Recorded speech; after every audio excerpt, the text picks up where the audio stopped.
Hello, I'm Phil Svitek, 360 Creative Coach, and welcome to my blog where it's both my mission and my pleasure to highlight my creative journey in hopes of inspiring you and giving you specific takeaway. Also, your journey can be at least a little bit easier. Now, before I fully dive into things, I would love to take the opportunity to invite you to subscribe if you haven't already. That way you get all the various lessons and episodes that I put out right when I put them out. Thank you if you just did, and thank you if you already were. It truly does mean a lot to me. I hope it does to you. So, let's get into things. This past week, on Monday, February 19th specifically, we launched the crowdfund of my latest feature film. And this is not going to be a promotion for that, but rather the lessons taken away from that, right? And I will say, the main aspect of launching a crowdfund, right, is basically you're announcing to the world that you have this intent of going out and making this project. And that can be a wonderful thing. All of a sudden that puts people on notice. And, they talk about this in self-help, like putting your intentions out there and doing it in this sort of way can be a significant way and really attract a lot of people for both good and bad, right? So let's talk about the good. By having this out there, all of a sudden people that didn't know that were interested, this was an animated project, so people that I didn't know were interested in animation all of a sudden are reaching out and figuring out how they could be involved potentially or how they can help. Other people, have people within the industry that they think they could move this along, so we've been talking with them. So it just opened up interesting opportunities. We'll see where they lead to, right? It's still very early days on all of these things. And I think, that those types of people that I'm talking to, there are certainly opportunities, but we're still in the very nascent stage of this entire project. I mean, the whole point of this crowdfund is to package all the stuff that we would actually want to show someone, especially someone that finances movies and sells movies. We want all these materials ready for them, and that's what the purpose of having this crowdfund and doing the things that we're doing. So we get to that place, right? And, so I've had to be open and honest about that with certain people. And so that way it's like, hey, you know what?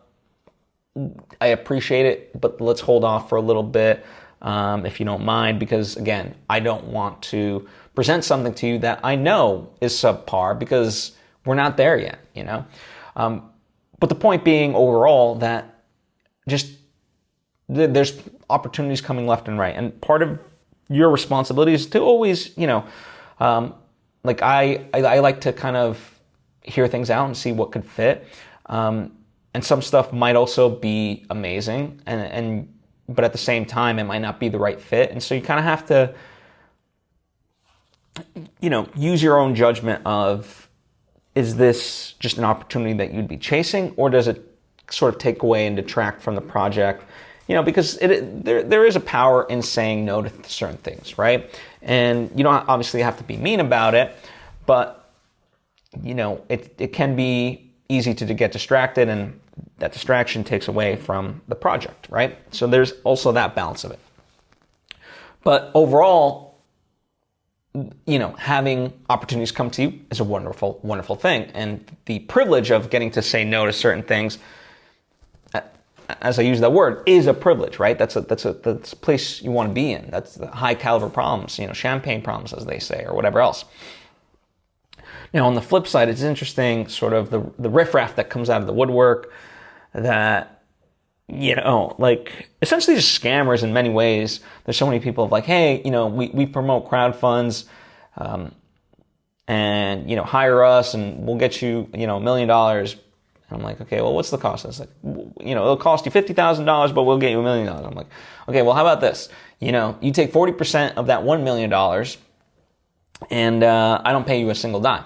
They go, no, that's not how we operate. I'm like, well, $400,000 seems a lot bigger to me than just $50,000. And if you can, essentially 99.9% guarantee $1 million, let's just do that. And, and obviously they're just looking to scam.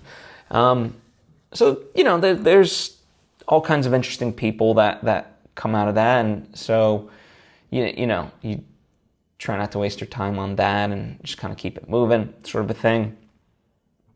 But yeah, it's really been wonderful in that way to experience it. Obviously there's different strategies for crowd funds, and I don't consider myself an expert in any sort of way. I just, know what progresses me and what, I can do and what I have within my arsenal. And that is, I'm lucky to have built good relationships over the years and have people that do support me. And so, my outreach has been mostly through my network, and leaning on the people there. And some people can give, some people can't, and that's totally fine. Again, I understand, the day and age we live in, money is extremely tight. And overall, my mentality is always like, at the end of the day, whatever amount that I come out of from this crowd fund is money that I didn't have, right? So even if we fall short, it's okay, because at the end of the day, it's still more money than we started with. And I'll find a way to make up the difference, whether it's through film grants or other sort of opportunities out there like that. So yeah, you just kind of keep moving that way. But it is a lot of work, and I joke with my friends, like, this is a lot of work just to be able to work, right?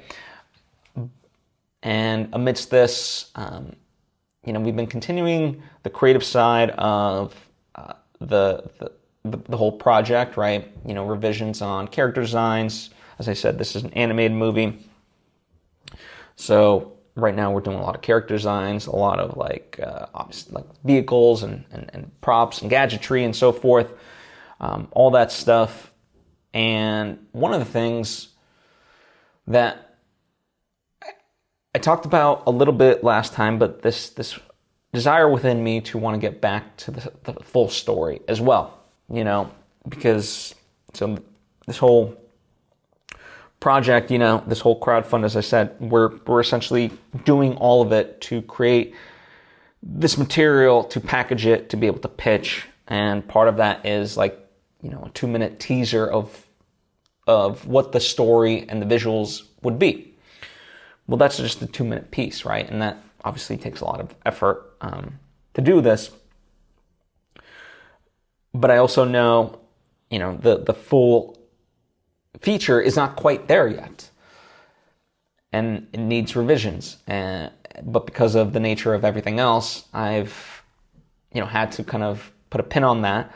But last week I sort of slipped into it, and the whole script is about 120 pages.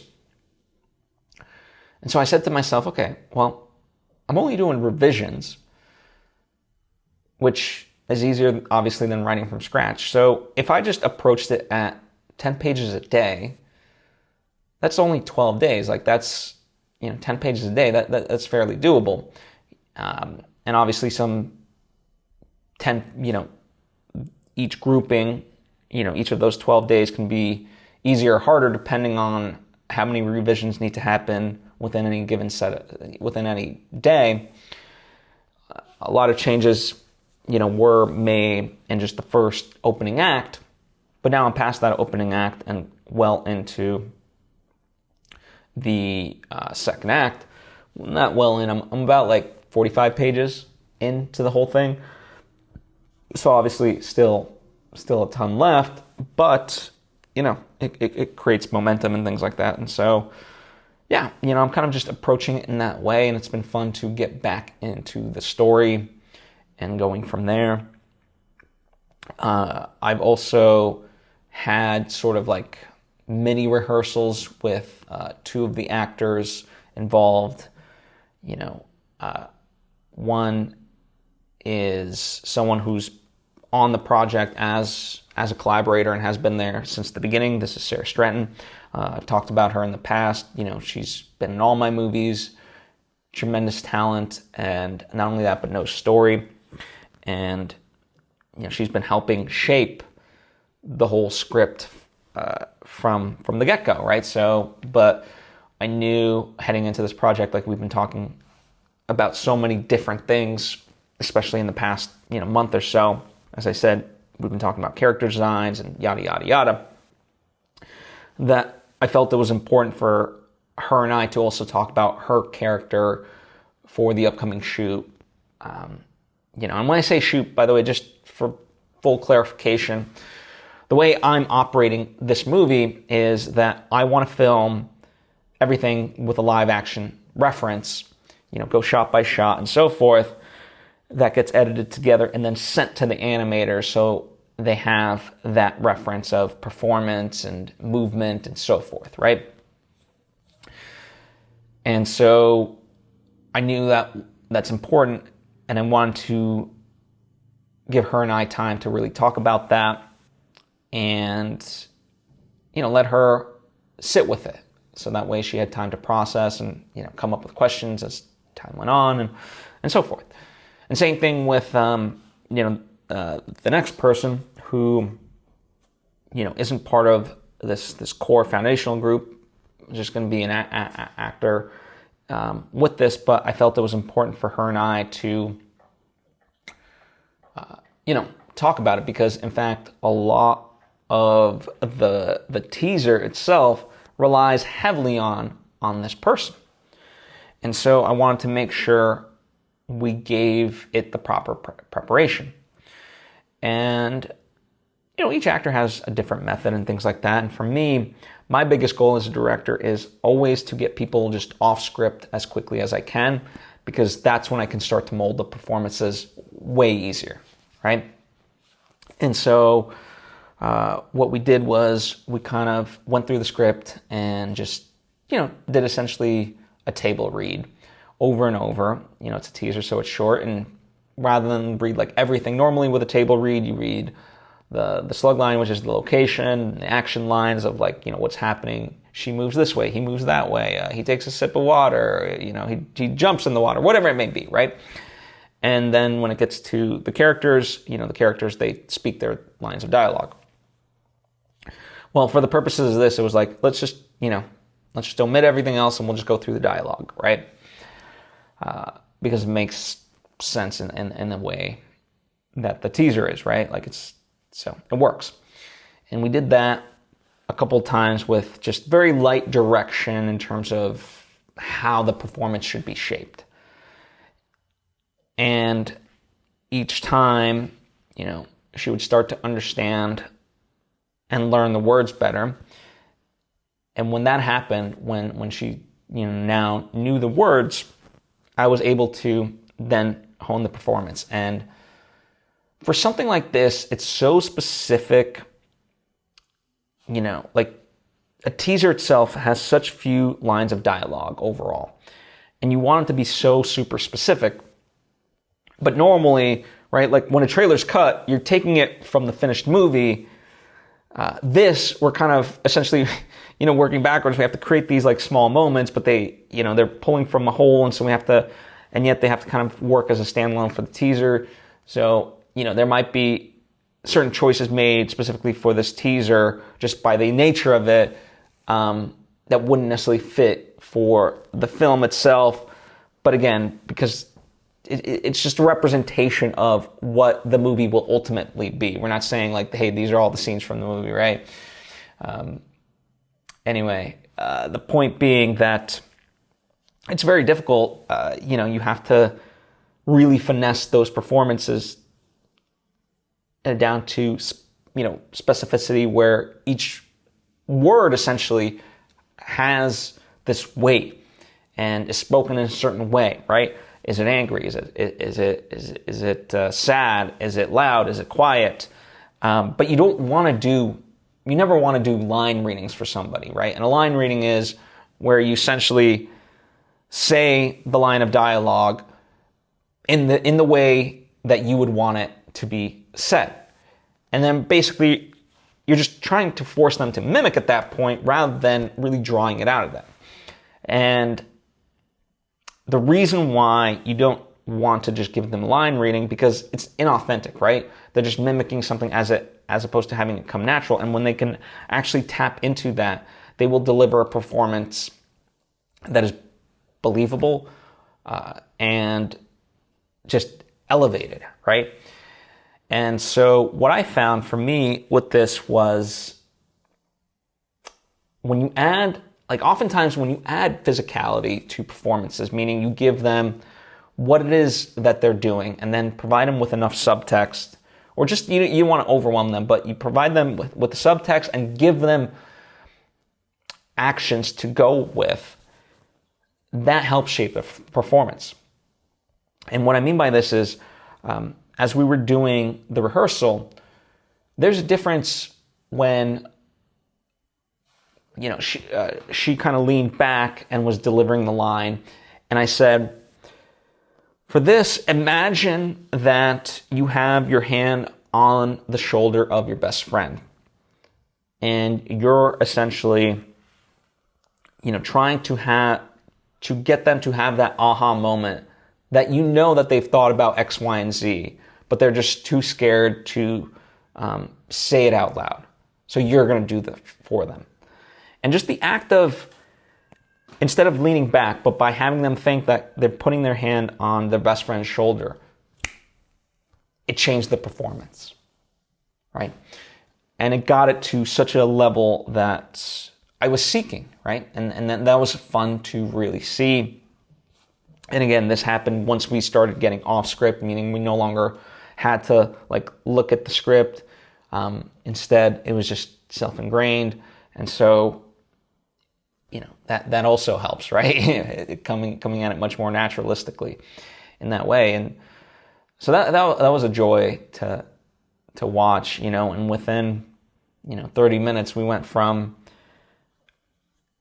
just essentially learning the words to, okay, now we have a performance. Now we're finessing small little pieces, but because, we're overall there. Like, you understand what I'm going for, and you're capable of delivering that. And that's a wonderful place to be in. So, things are coming together. Our shoot for this is April 27th, which is a little bit later than I would have liked to have had it. However, I'm also grateful because, as these things are kind of aligning, we just need the time to really get our ducks in order. Could we do it sooner? Sure. But I think this feels right with everything, where we're not over inundated with stuff to do. So, I look forward to continuing this journey. Every Tuesday night is our production meeting.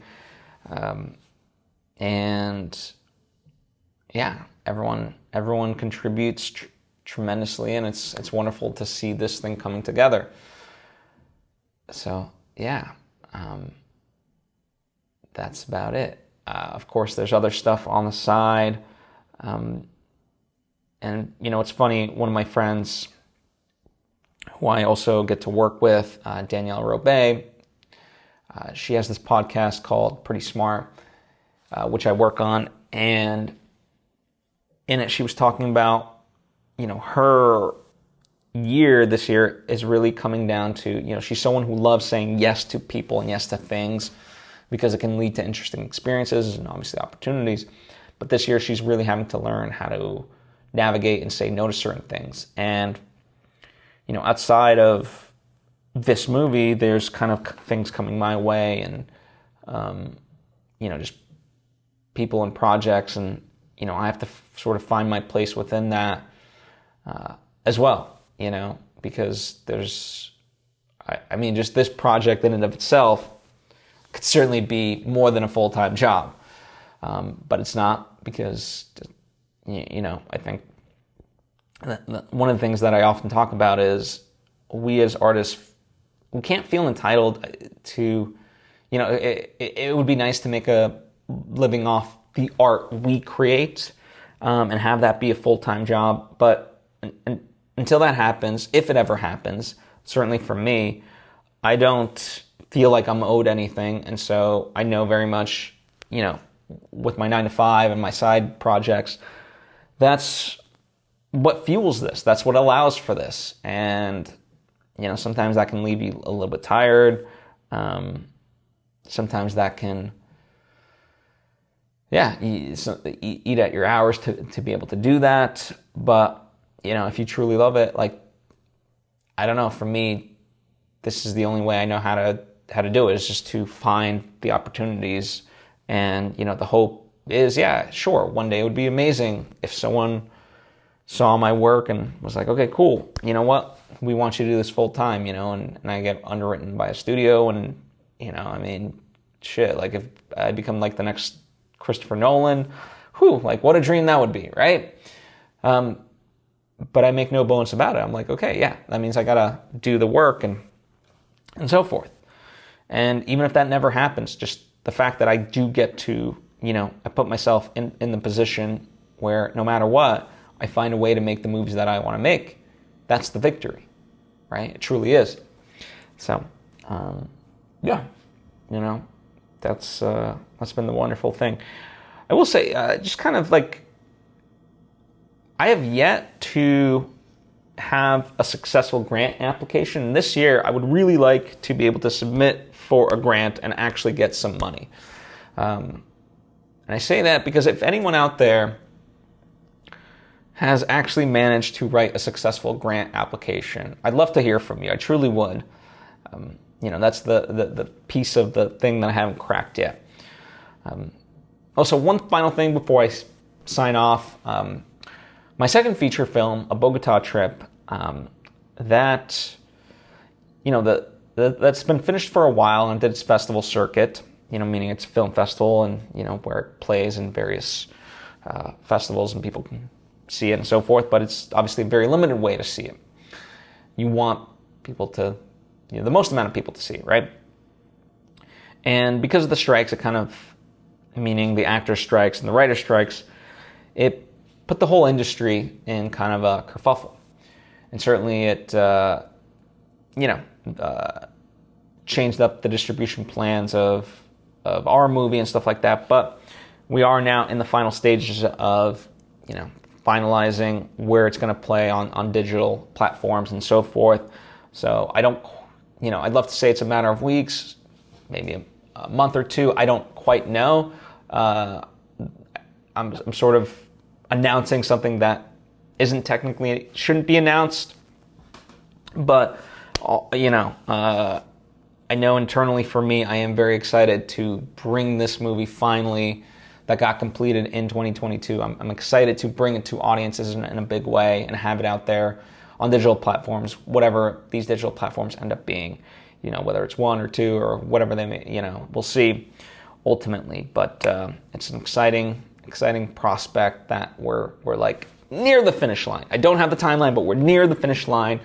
And once that's all said and done, obviously I'll make the announcement, but I'll also talk about just the process of like indie film distribution, which I've certainly talked about in bits and pieces, in various forms. But it continues to evolve during the times that we live in. So I look forward to sharing that with you. Anyway, thank you so much. As always, I truly do appreciate it and hope to see you next time.